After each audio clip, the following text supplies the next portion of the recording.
as Formula Drift has evolved, horsepower has been needed, and it's forced us as engine builders, as drivers, and the tuners out there and builders out there to come up with new solutions to problems. And I think that was one of the things that really led me to running ethanol. Was it was a solution for so many issues. Race gas was so expensive.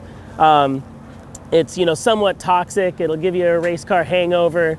Hard to store, hard to travel, hard to source. And we were able to get everything in harmony with ethanol, and we found a clean burning, readily available, American made, high octane fuel that costs way less, that was way more reliable and way more stable.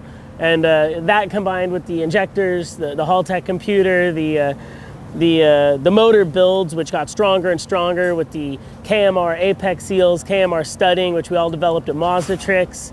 It's now just a really solid motor. So I think, the next step is definitely going to be to push it harder, add more direct port nitrous, and probably add more boost, but we're having to watch our EGTs and our other temperatures as we control ourselves into a even more horsepower fueled Formula Drift future.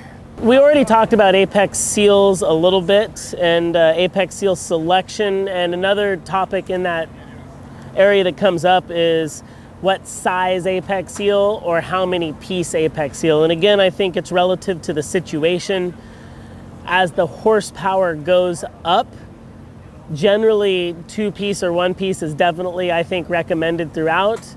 And in some situations, I definitely know some racers that prefer the 3mm, but that's not a old school 3mm. That's a redeveloped modern 3mm. However, myself, we found reliability with the 2mm 2-piece developed by E&J for KMR, and very similar to the E&J seals themselves. And really the advantages I like of the 2mm 2-piece are that it's always giving you a good seal. That corner piece can move, so it's not a 1-piece that's relying on heat expansion to fill the gaps. It still has a traditional apex seal movement. It's still a steel seal, so it's semi-exotic, but it's not all the way to a carbon or a ceramic or something that has other things, strengths, and disadvantages. So I really like its robustness as a 2mm steel. And then I like the weight savings. I think that's something nobody really talks about. A 3mm steel is heavy.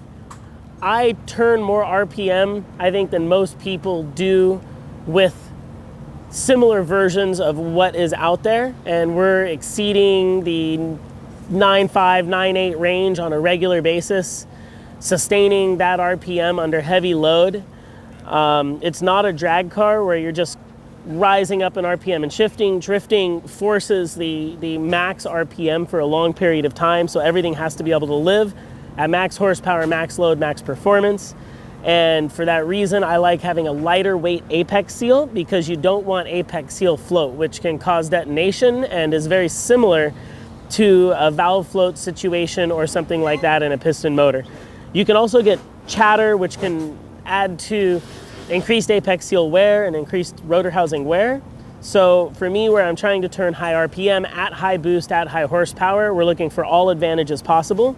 So we're splitting the difference. We're running a steel race seal that is malleable, so it does not break under detonation.